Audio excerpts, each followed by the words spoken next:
살인미수라는 말이 처음 나온 건 누구도 그 자리에 있지 않을 거라 확신하던 사람이 문을 열고 들어왔을 때였는데요.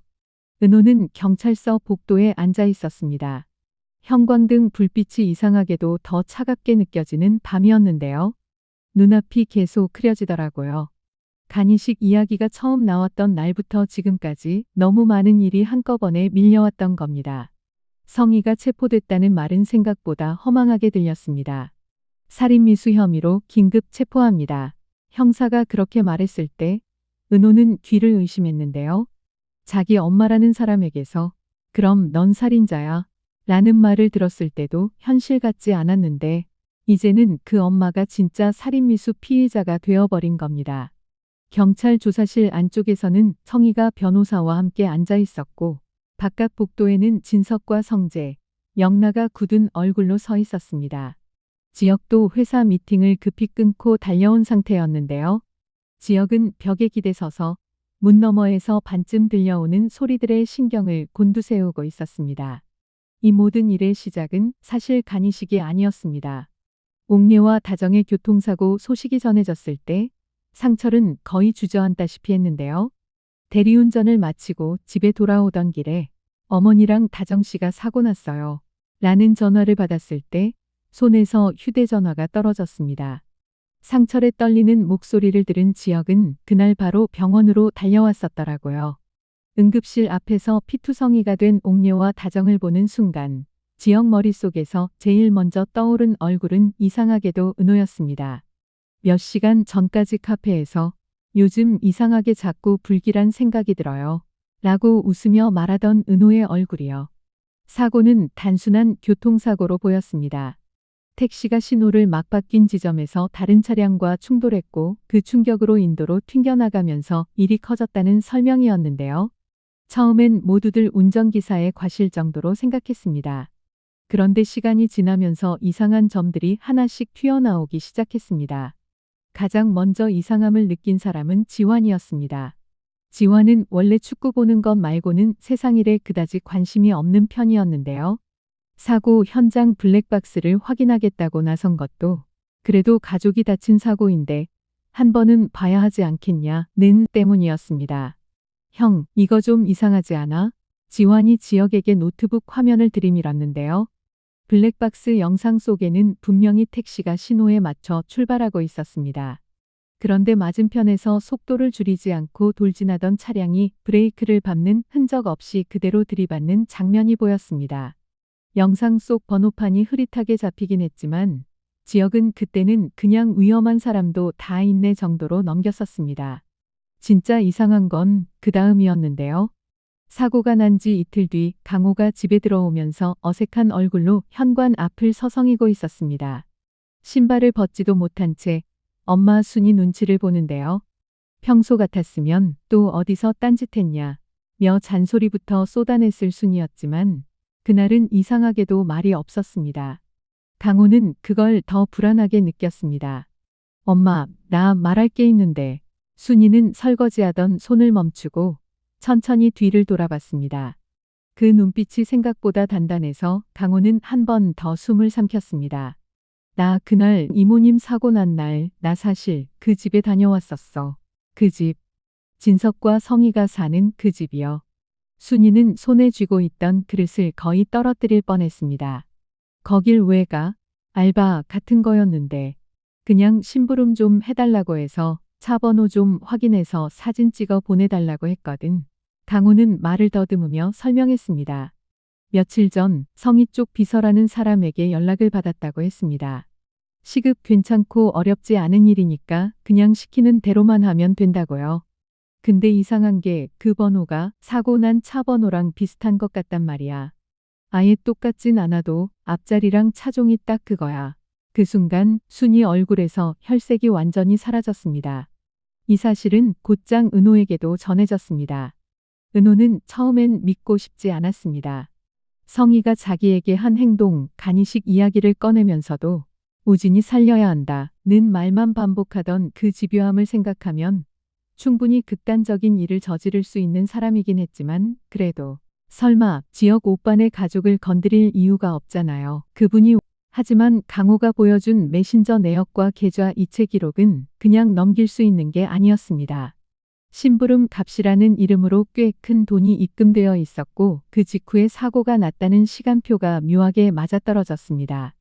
은호는 머리가 지끈거리는 걸 느끼면서도 스스로에게 계속 되뇌었습니다. 아니다. 아직은 확실한 거 아니야.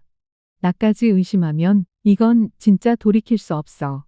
그런데 경찰 쪽에서도 이미 비슷한 의심을 품기 시작했었습니다. 사고를 담당하던 교통계 형사는 블랙박스 영상과 주변 CCTV를 돌려보다가 한 가지 공통점을 발견했습니다. 사고 지점 근처의 사고 전 며칠 동안 같은 차가 같은 시간대에 여러 번 포착되어 있던 겁니다. 마치 위치를 계산하거나 타이밍을 재는 것처럼요. 그리고 그 차량이 등록된 명의가 진석 계열사 협력업체 대표 이름으로 되어 있다는 사실도 확인됐습니다. 이게 우연치고는 너무 정교해요. 형사가 중얼거렸습니다.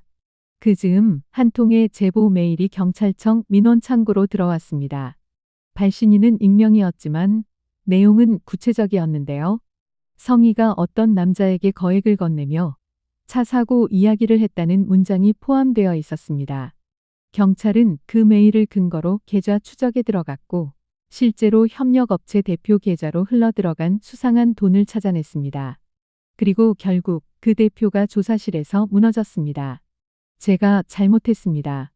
사모님이 그냥 한번 놀라게만 하라고 해서 진짜 이렇게까지 될 줄은 몰랐습니다. 그 입에서 사모님이라는 호칭이 나온 순간 수사는 급물살을 탔습니다. 그렇게 해서 경찰서로 불려온 이름이 성희였습니다. 성희는 처음엔 자존심 하나로 버티고 있었습니다. 변호사 옆에 앉아 오해입니다. 라는 말을 반복했습니다. 자신은 사고 같은 건 모른다고 단지 협력업체 대표에게 개인적인 부탁을 한 것뿐이라고 설명했습니다. 제가 왜 그런 일을 하겠습니까? 제 지위를 생각해 보세요. 성희는 오히려 형사에게 반문했는데요. 그러나 형사는 미리 준비해온 자료들을 차분히 꺼내놓았습니다. 계좌 내역, 통화 기록, 사고 직전 그 대표와의 만남이 포착된 호텔 라운지 CCTV 캡처까지요. 결정적인 한 방은 예상치 못한 곳에서 나왔습니다. 지금 들어와도 될까요? 조사실 문이 살짝 열리더니 떨리는 목소리가 들렸습니다. 형사와 변호사가 동시에 문 쪽을 돌아봤습니다. 그 자리에는 모두가 가장 마지막까지 이 자리에 설 거라고 생각했던 인물이 서 있었는데요. 영나였습니다. 영나는 문 앞에서 한동안 서 있기만 했습니다. 눈은 벌써 울다 지친 사람처럼 붉게 충혈되어 있었는데요. 성희는 딸을 보자마자 자리에서 벌떡 일어났습니다. 영나야, 너 여기 왜 왔어? 엄마가 오지 말라고 했잖아. 그 목소리에는 다급함과 두려움이 섞여 있었습니다. 영나는 그런 엄마를 한참 바라보다가 아주 천천히 입을 열었습니다. 엄마가 그날 뭐라고 했는지 제가 다 듣고 있었거든요. 성희의 표정이 그 순간 굳어버렸습니다. 영나는 손에 쥐고 있던 작은 녹음기를 꺼내 책상 위에 올려놓았습니다. 형사가 눈을 크게 떴고 변호사는 반사적으로 손을 뻗어 그 기계를 막으려 했습니다. 증거로 제출하겠습니다. 영나의 목소리는 떨렸지만 단단했습니다. 저도 더는 모른 척 못하겠어요. 녹음 파일에는 호텔 라운지에서 있었던 대화가 거의 그대로 담겨 있었습니다. 차 한 번 박는 건 어려운 일도 아니잖아요. 사람 다치면 큰일 납니다. 사모님. 크게 다치라는 소리는 안 했어요. 그냥 조금만 병원에 한번 누워보면 세상이 얼마나 불안한지 알게 되거든요. 내 말이 지금 농담 같아요. 녹음 속 성희의 목소리에는 특유의 차가운 웃음이 섞여 있었습니다. 은호는 복도에서 그 소리를 들으면서 숨이 막히는 것 같았습니다. 문이 닫혀 있어도 그 말들이 머릿속에서 또렷하게 들리는 느낌이었거든요. 병원에 한번 누워보면 세상이 얼마나 불안한지 알게 되거든요. 간이식 서류를 책상 위에 올려놓고 우진이 살리려면 내가 나서야지. 안 그러면 넌 살인자야. 라고 말하던 성희의 얼굴이 겹쳐졌습니다. 조사실 안은 잠깐 조용해졌습니다. 성희는 딸을 바라보며 믿기 어렵다는 표정을 짓고 있었습니다. 너 어떻게 나한테 이럴 수 있어? 엄마가 그동안 너 때문에 뭘 포기했는데. 영나는 그 말을 듣는 순간 오히려 더 눈물이 났습니다. 그래도 엄마, 사람 목숨 가지고는 그러시면 안 되는 거잖아요. 영란은 손등으로 눈가를 훔치면서도 시선을 피하지 않았습니다. 저 알고 있었어요. 그날 호텔에서 엄마가 협력업체 대표님이랑 싸우는 거, 겁만 주라고 했다는 것도 들었고요. 그런데 엄마, 그건 너무 비열하잖아요. 성희는 얼굴이 일그러졌습니다. 그래서 그걸 녹음해 내 엄마를 경찰한테 갖다 바치겠다고. 엄마를 경찰한테 갖다 바치는 게 아니라요. 영란은 이 말을 하면서 입술을 꽉 깨물었습니다. 엄마가 더 이상 엄마 자신도 다른 사람도 망가뜨리지 않게 끝을 내고 싶었어요. 그 말을 들은 순간 조사실에 있던 사람들 누구도 쉽게 말을 잇지 못했습니다. 복도에서 이 모든 걸 듣고 있던 사람들 사이에서도 균열이 생기기 시작했습니다. 진석은 믿기지 않는다는 표정으로 서 있었고 성재는 눈을 감고 깊게 숨을 들이켰습니다. 지혁은 옆에서 은호의 손이 떨리는 걸 느끼고 조심스럽게 그 손을 잡았습니다. 은호야, 지금 여기서 쓰러지면 안 돼. 은호는 힘없이 웃었습니다. 저 아직도 잘 모르겠어요. 저 사람을 정말 엄마라고 불러야 하는 게 맞는지. 지혁은 잠깐 망설이다가 솔직하게 말했습니다. 지금은 그냥 피의자라고 불러도 돼. 그 말에 은호는 순간 피식 웃음이 나왔는데요. 웃음이 나오면서도 눈물이 같이 쏟아졌습니다. 선배는 진짜 인정사정 없어요. 내가 너무 솔직했나.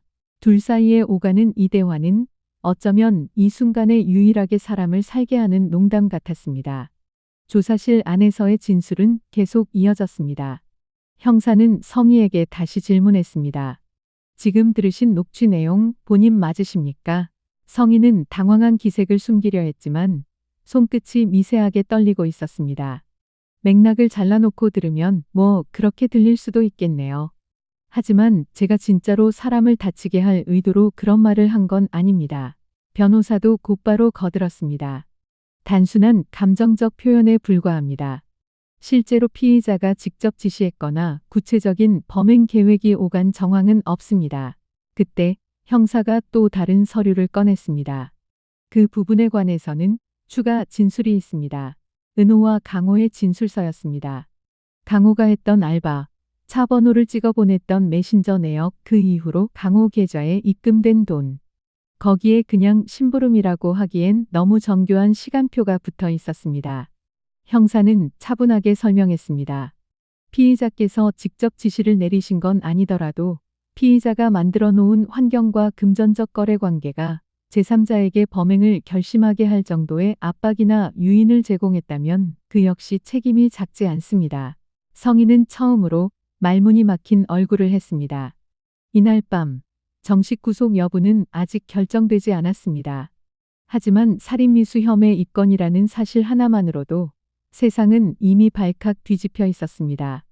뉴스에는 재벌가 3호 살인미수 혐의라는 자막이 크게 떠 있었고 인터넷에는 온갖 댓글과 추측이 쏟아졌습니다. 그 와중에 가장 조용해진 사람은 은호였습니다. 은호는 병실에 누워있는 옥녀와 다정을 번갈아 보면서 마음속으로 계속 같은 질문을 반복했습니다. 이분들에게 내가 무슨 말을 할 수 있을까? 간이식 이야기가 나왔을 때 은호는 처음으로 조건을 걸었습니다. 그냥은 못한다. 나를 버렸던 사람들, 나를 이용하려던 사람들, 그 사람들에게서 뭔가를 돌려받고 싶다. 는 마음이 이미 자라나 있었거든요. 그런데 지금 이렇게 눈앞에서 피를 흘리고 누워있는 건 자기 편이라고 믿었던 사람들이었습니다. 옥례는 늘 은호에게 따뜻하게 대해줬고 다정은 밤늦게까지 카페에 와서도 은호야, 너 힘들지 않냐? 며 챙겨줬었습니다. 아무 상관없어 보였던 이 사람들까지 성희가 만든 소용돌이에 빨려 들어와 버린 겁니다. 은호는 조용히 중얼거렸습니다. 이제 나도 조건 같은 거 말 안 할래요. 누가 듣고 있는 것도 아닌 말이었습니다. 그런데 이상하게도 이 말을 하는 순간 마음이 조금 가벼워졌는데요. 오빠 살리는 건 나랑 우진 오빠 문제니까. 그걸로 끝내야지 다른 사람까지 같이 무너지게 둘 순 없잖아요. 그때 병실 문이 살짝 열리더니 한 사람이 조심스럽게 들어왔습니다. 우진이었습니다. 우진은 한동안 문가에 서 있다가 천천히 은호에게 다가왔습니다. 둘 사이에는 여전히 설명되지 않은 감정들이 많았습니다. 쌍둥이 오빠라는 사실을 알고 있으면서도 친구인 척 통화하던 시간들, 간이식을 두고 엄마와 동생 사이에서 줄다리기를 하던 지난 날들이요. 은호야, 우진이 어렵게 입을 떼었습니다. 나 엄마 말리려고 했는데 결국 이렇게 됐네. 은호는 잠깐 우진을 바라보다가 고개를 끄덕였습니다. 알아요. 오빠가 어떤 표정으로 그 집에서 나오는지 몇 번이나 봤는데요. 우진은 그 말을 듣고 눈을 감았습니다. 엄마가 포기하게 해야 해. 그 말은 우진에게도 은호에게도 둘 다에게 하나의 선언처럼 들렸습니다. 그래서 나도 증언할 거야. 우진은 결심한 듯한 목소리로 말을 이었습니다. 엄마가 예전부터 어떻게 사람들 움직였는지, 협력업체들한테 어떤 식으로 압박했는지 나도 다 봤거든. 그냥 모른 척하면 그게 효도인 줄 알았는데 이제 보니까 그게 공범이었더라고. 은호는 우진의 눈을 똑바로 바라봤습니다. 오빠 그 말 나한테 하는 거 아니고 오빠 자신한테 하는 말이죠. 우진은 씁쓸하게 웃었습니다. 맞아. 나한테 하는 말이야. 이 순간 예상하지 못했던 또 하나의 증언자가 생겼습니다. 모두가 성희와 싸울 사람으로는 은호를 떠올렸지만 정작 가장 깊이 칼을 들이대게 된 건 평생 엄마 편에 서 있을 거라 믿었던 우진과 영나였습니다. 밤늦게 병원을 나서는 길에 지혁은 주차장 입구에서 상철에게 전화를 받았습니다. 지혁아, 너 어디냐? 병원입니다. 아버지. 어머니랑 할머니 상태 좀 보고 있었어요. 상철의 목소리는 여전히 떨렸지만 아까보다는 조금 가라앉아 있었습니다. 엄마랑 할머니는 좀 괜찮아? 위기는 넘겼습니다. 생각보다 강하시더라고요. 우리 집 여자분들. 이 말에 상철은 잠깐 웃었는데요. 그러다가 조용히 덧붙였습니다. 너 그 집 일이랑 괜히 엮이지 마라. 돈 있고 힘 있는 사람들 싸움에 괜히 우리 애들까지 다칠까봐 겁난다. 지혁은 하늘을 한번 올려다보며 대답했습니다. 이미 엮였는데요. 아버지. 우리 집사람이 다쳤는데 가만히 있으면 그게 더 이상하잖아요. 그래도. 그러니까 아버지는요. 어머니랑 할머니 옆만 잘 지키세요. 나머진 제가 할게요. 그 말에는 예전부터 지혁이 늘 해오던 방식이 그대로 담겨 있었습니다. 자기 가족, 자기 사람이라고 마음에 품은 사람들에 대해서는 끝까지 책임지려고 한 그 고집이요. 이날 밤이 지나고 나면 성희의 구속 여부가 결정될 예정이었습니다. 하지만 진짜 중요한 건 구속이냐 불구속이냐의 문제가 아니었습니다. 이미 판은 바뀌기 시작했습니다. 영나가 녹음을 꺼내들었던 그 순간, 우진이 나도 증언하겠다 고 말한 그 순간, 그리고 은호가 조건 같은 거 이제 안 하겠다 고 마음먹은 그 순간부터요. 이제부터의 싸움은 단순히 재벌가 사모한 사람을 법정에 세우느냐 마느냐의 싸움이 아니게 됐습니다. 누가 누구 편에 설 것인지, 누가 어디까지 책임을 질 것인지, 그리고 그 과정에서 각자의 화려한 날들을 어떻게 다시 정의할 것인지, 이 싸움의 결과가 어디까지 갈지는 아직 아무도 모르는 상태였습니다. 단 한 가지 분명한 건 다음 날 아침 뉴스를 보는 사람들 모두가 같은 생각을 하게 될 거라는 점이었는데요. 이제 진짜 시작이구나. 그리고 그 시작 한가운데에는 더 이상 도망치지 않겠다고 마음먹은 은호와 자신이 공범이기를 멈추기로 한 우진, 그리고 처음으로 엄마를 법정으로 부른 영나가 서 있게 될 거였습니다.